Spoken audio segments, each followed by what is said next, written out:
नमस्कार, मैं अमृता मेहरोत्रा अपने चैनल शुभ राशि विद्या में आपका स्वागत करती हूँ। दोस्तों, आज हमारे साथ हैं शुभ्रा जी, जो कि एक एस्ट्रोलॉजर हैं, टैरो कार्ड रीडर है और साथ ही साथ एक बहुत अच्छी स्पीकर भी हैं। दोस्तों, आज का जो विषय है बच्चों की परवरिश। शुभ्रा जी, हमें बच्चों की परवरिश कैसे करनी चाहिए? अमृता जी, बच्चों और बच्चों की परवरिश की बात करने से पहले हमें माँ को समझना होगा। माँ तो हमेशा अपने बच्चों को ज़्यादा अहमियत देती है, फिर बच्चों की परवरिश से माँ को कैसे समझना है? वो हमेशा बेस्ट ही देगी अपना। आजकल लोग सिर्फ बच्चा पैदा कर रहे हैं, पर माँ कोई नहीं बन रहा है। अब जो बच्चे पैदा हो रहे हैं वो बस पैदा हो रहे हैं, जैसे फैक्ट्री में से कोई प्रोडक्ट निकलता हो, उसी तरह माँ बाप का मूड किया और बच्चा पैदा हो गया। आज के समय में कितनों को तो 1 महीने बाद मालूम होता है कि वो माँ बनने वाली हैं।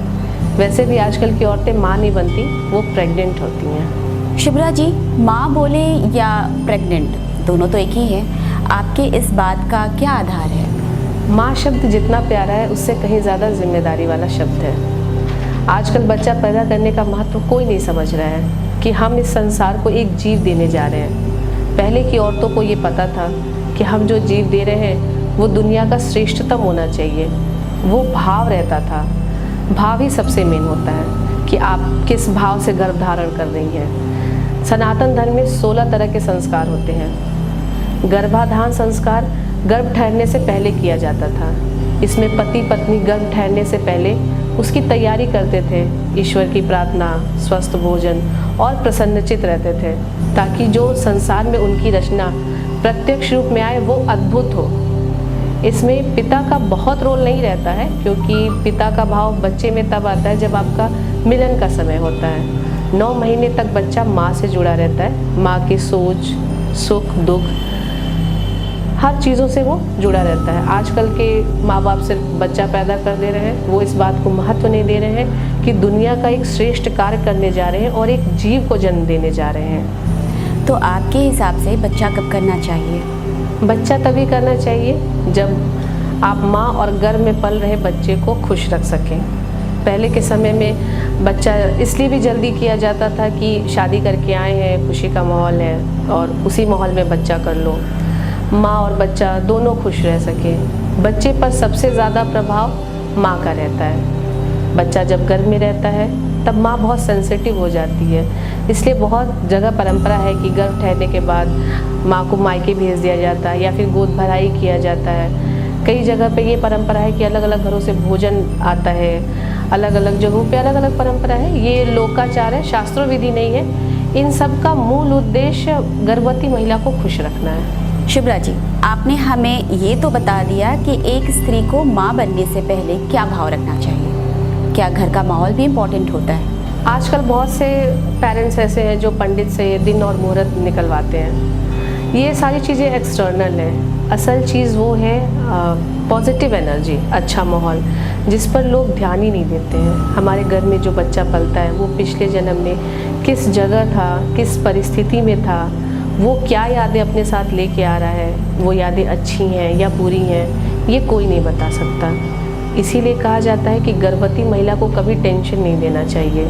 जब गर्भ में शिशु ठहरता है तो माँ के अंदर बहुत सारे बदलाव होते हैं, जिसे एक माँ खुद भी नहीं समझ पाती है। अब घर के अन्य सदस्य जैसे सास हो गई, ननद या फिर पति उसे ताने मारते हैं कि तुम मन लगा के काम नहीं कर रही हो, या थाली में 2 रोटी ली थी, एक क्यों छोड़ दिया। बहुत सारी जगह अलग अलग चीज़ें होती रहती हैं। तो माँ उस वक्त कुछ कह नहीं पाती है, लेकिन उस तनाव में उस गुस्से की खींच और झुंझलाहट को अंदर ही रखती है। इसका पूरा असर शिशु पर होता है और वह भी ज़िद्दी और गुस्से वाला होता है। इसीलिए गर्भवती महिला से अच्छी बातें करनी चाहिए, उनको अच्छी किताबें पढ़नी चाहिए और हमेशा खुश रहना चाहिए, ताकि उस बच्चे की जो भी पुरानी यादें हैं वो उसमें से निकल सके।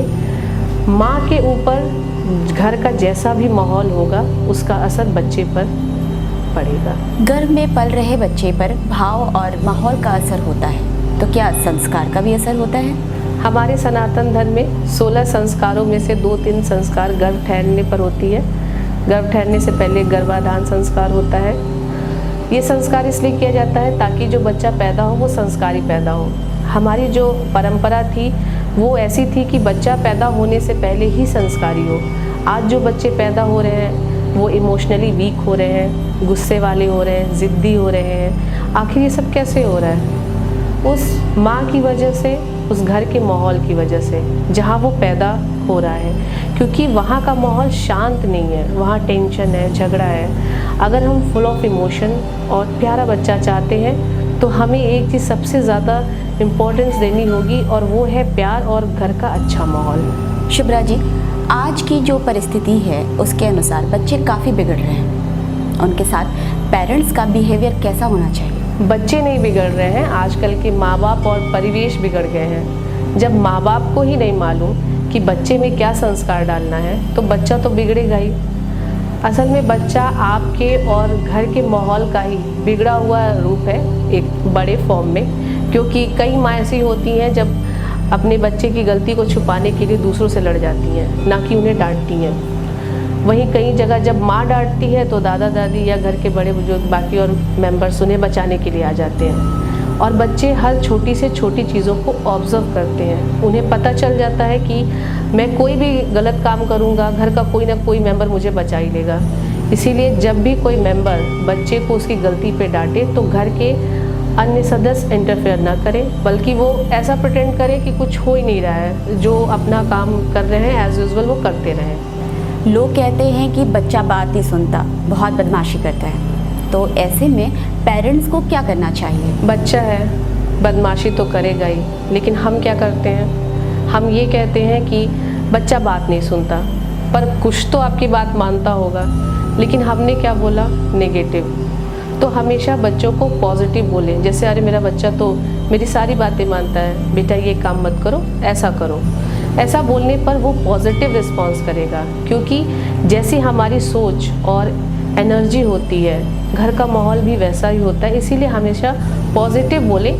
थोड़ा समय लगेगा लेकिन इसका असर ज़रूर दिखेगा और बच्चा आपकी बात ज़रूर मानेगा। कुछ माता पिता का कहना होता है कि जो संघर्ष मैंने किया या अपने बच्चों को वो संघर्ष में नहीं देखने दूंगा, उन्हें कोई तकलीफ़ नहीं होने दूंगा और उन्हें सारी सुख सुविधाएं दूंगा, तो ये कहाँ तक सही है? माँ बाप की सोच ये होनी चाहिए कि मेरे में जो कमी है वो मेरे बच्चे में ना हो, मैं उसे अपने से ज़्यादा स्ट्रॉन्ग बनाऊँ। आपको अपने बच्चे को एक राजा की तरह परवरिश देनी चाहिए, जो मन, बुद्धि, शरीर और अपने कर्म पर राज्य कर सके। राजा वो होता है जो खुद अनुशासित हो और परिस्थिति के अनुकूल खुद को एडजस्ट भी कर सके। लेकिन कुछ पेरेंट्स ऐसे होते हैं जो अपने बच्चे को इतना प्यार दे देते हैं कि वो किसी काबिल ही नहीं हो पाते। वो पूरे तरीके से अपने पेरेंट्स पर डिपेंड हो जाते हैं।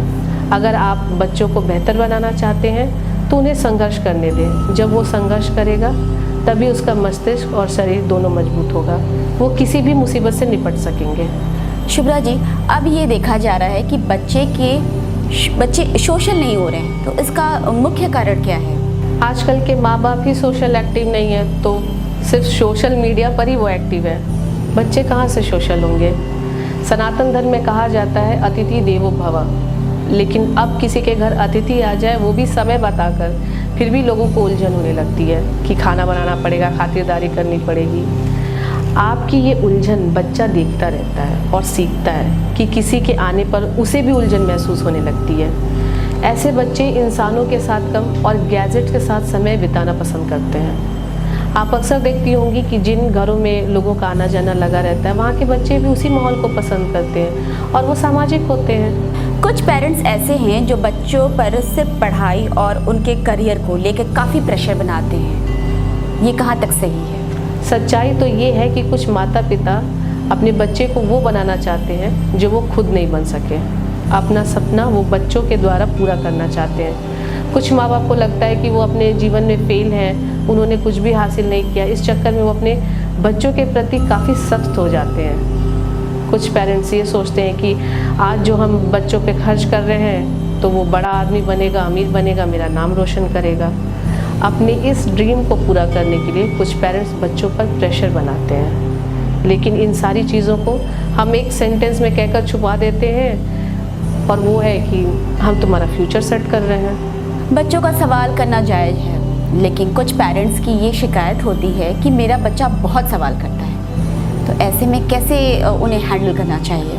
जब बच्चा छोटा रहता है तब हम उसे बोलना सिखाते हैं। जब वो बच्चा थोड़ा बड़ा होकर सवाल करना शुरू कर देता है तब हम उसे चुप रहने को बोलते हैं। आपको अपने बच्चे को सवाल करने देना चाहिए, लेकिन जिज्ञासा के साथ। इससे ये फ़ायदा होगा कि बच्चे की क्रिएटिविटी बनी रहेगी और इससे आपको भी पता रहेगा कि बच्चे का दिमाग किस तरफ जा रहा है। आपके बच्चे अपने माँ बाप से बात छुपाते हैं, हर बात छुपा ले जाते हैं, हर चीज़ शेयर नहीं करते, तो क्या ये सही है? ऐसा क्यों होता है? क्योंकि अभी आपने मुझसे प्रश्न किया था कि बच्चे सवाल बहुत करते हैं। जब वो सवाल करना बंद कर देते हैं तभी से वो अपनी बातें शेयर करना भी बंद कर देते हैं। जब बच्चे छोटे थे तब वो हमें सारी बात बताते थे, आज मैंने ये किया, आज वो किया, और हम स्माइल करके सुनते थे। लेकिन जैसे जैसे बच्चा बड़ा हुआ वो बताना बंद कर दिया, यहाँ तक कि पूछने पर भी नहीं बताता। ऐसा क्यों? क्योंकि जब वो छोटा था छोटी मोटी बदमाशियाँ करता था, मासूमियत भरा, और हमारे दिमाग में सेट था कि ये अभी बच्चा है। लेकिन जब वो थोड़ा बड़ा हुआ, बड़ी बदमाशियाँ कर दिया और उसी मासूमियत से हमें बताने आया। लेकिन हमने क्या किया? हमने उसे डांट दिया, ना कि प्यार से सुनकर समझाया, और फिर धीरे धीरे दूरियां बढ़ती गईं। आजकल के जो बच्चे हैं वो अपने उम्र से पहले बड़े हो जा रहे हैं, एडल्ट सोच आ जा रही है उनमें, बड़ों की तरह बातें करने लगते हैं। तो पेरेंट्स को उनकी मासूमियत को कैसे बनाए के रखना चाहिए? इसके 3-4 मुख्य कारण हैं। पहला, जॉइंट फैमिली का ख़त्म होना। दूसरा, बच्चों का सामाजिक नहीं होना। तीसरा, माँ बाप का अपने धर्म और संस्कृति से दूर होना। और चौथा, वर्चुअल दुनिया। पहले जॉइंट फैमिली होती थी, बच्चा परिवार के बीच में रहता था, बड़े बुजुर्ग के साथ रहता था, तो उनसे वो अच्छी बातें सुनता था, अपने संस्कार से जुड़ा रहता था।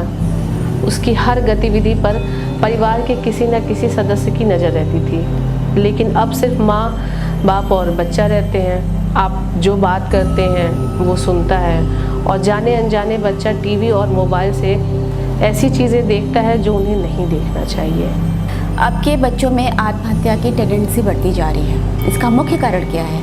उसे कैसे रोका जा सकता है, कैसे रोकना चाहिए? ये काफ़ी चिंताजनक विषय है। समाज के लिए इससे बुरा और कुछ नहीं। इसका मतलब है हमारे परिवेश में कहीं ना कहीं कुछ गलती ज़रूर है, जिसमें से एक मुख्य कारण है एग्ज़ाम से मिलने वाले परसेंटेज। हमारे बच्चों की और हमारी दुनिया नंबर में सिमट कर रह गई है, और उस समय उनके मन में आने वाली इमोशंस जिसे वो कंट्रोल नहीं कर पाते, फेल को कैसे बैलेंस करें वो समझ नहीं पाते।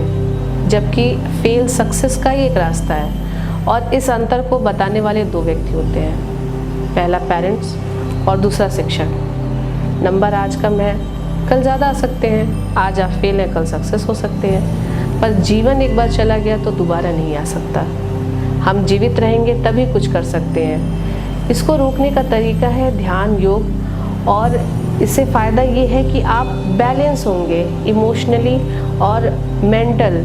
उसके बाद आप कितनी भी मुसीबत आ जाए, आप अपने लक्ष्य से नहीं भटकेंगे। पहले तो हमें ये समझना होगा कि बच्चा कोई प्रोडक्ट या इन्वेस्टमेंट नहीं है, वो एक जीव है। हर एक बच्चे की अपनी क्षमता होती है, उसी किसी के साथ कंपेयर नहीं करें। हमें बच्चे को पालने की ज़रूरत है, ना कि ठीक करने की। वो कोई प्रोडक्ट नहीं है कि ख़राब हो गया चलो उसे ठीक करते हैं। उसे पालने की ज़रूरत है, प्यार से, अच्छे माहौल से, संस्कार से, योग से, धर्म से। जैसे आज के परिवेश में हमें हर चीज़ रेडीमेड चाहिए, वैसे हम सोचते हैं कि हमारे बच्चे में संस्कार और बाकी चीज़ें भी रेडीमेड आ जाएं। ऐसा नहीं होता है। आपको उसमें इन्वॉल्व होना पड़ेगा, तभी कुछ हो सकता है। आप खुद ही देखते होंगे कि जब आप किसी काम में इन्वॉल्व होते हैं तो वो काम काफ़ी अलग तरीके से निकल कर आता है। ठीक वैसे ही बच्चे भी हैं, जब आप उसमें इन्वॉल्व होते हैं वो औरों से अलग और बेहतर होते हैं।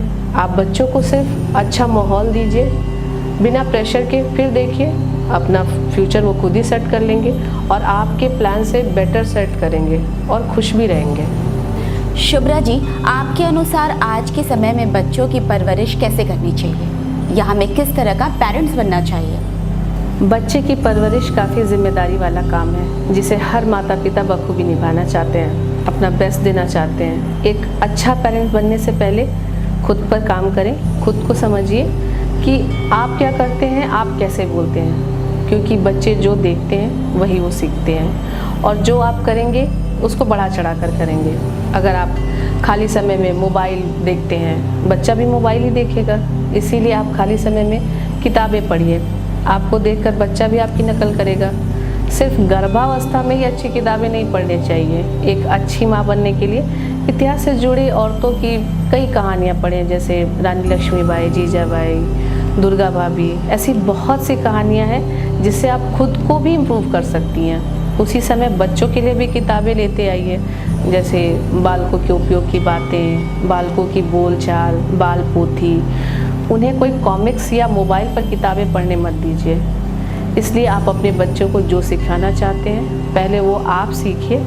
आप घर में जो माहौल बनाएंगे प्यार का, नफ़रत का, बच्चा उसी माहौल में ढलेगा और उसी माहौल के तहत आगे बढ़ेगा।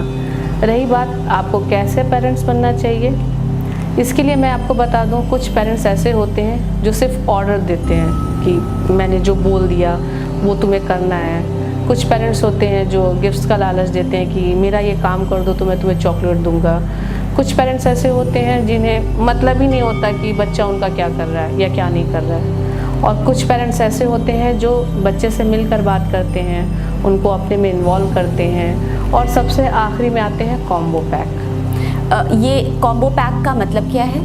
बच्चों के उम्र के अनुसार हमें परिवर्तित होना रहता है। शुरुआती दौर में आप प्यार से जो कुछ भी बोलते हैं बच्चा करता है। फिर समय आता है जब बच्चे को आंख दिखाना पड़ता है। फिर उसके बाद एक उम्र आती है जब बच्चों को थोड़ा प्यार, थोड़ा आँख और पनिशमेंट भी देना पड़ता है।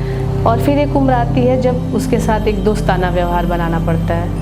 तो ऐसे पेरेंट्स जो लचीले होते हैं और परिस्थिति अनुसार अपने आप को बदलते रहते हैं वो कॉम्बो पैक होते हैं। अब ये आपको चुनना है कि आप कैसा पेरेंट्स बनना पसंद करेंगे। खुशियों का संसार तुम्हीं से, जीने का आधार तुम्हीं से, बंद होते और खुलते भी हैं दुनिया के दरबार तुम्हीं से। दर्द, त्याग और ममता की है संसार में पहचान तुम्हीं से। इन्हीं पंक्तियों के साथ मैं उन सभी माँओं को नमन करती हूँ। यह था आज का डिस्कशन माँ और बच्चे पर, शुभ्रा सिंह के द्वारा, जो कि एक फेमस टैरो कार्ड रीडर हैं, एस्ट्रोलॉजर हैं और स्पीकर हैं। इस तरह की जानकारी के लिए हमारे चैनल को लाइक और सब्सक्राइब करें, साथ ही साथ शेयर भी करें। तो अगली कड़ी में मैं फिर मिलूँगी आपसे, तब तक के लिए आज्ञा दीजिए। नमस्कार।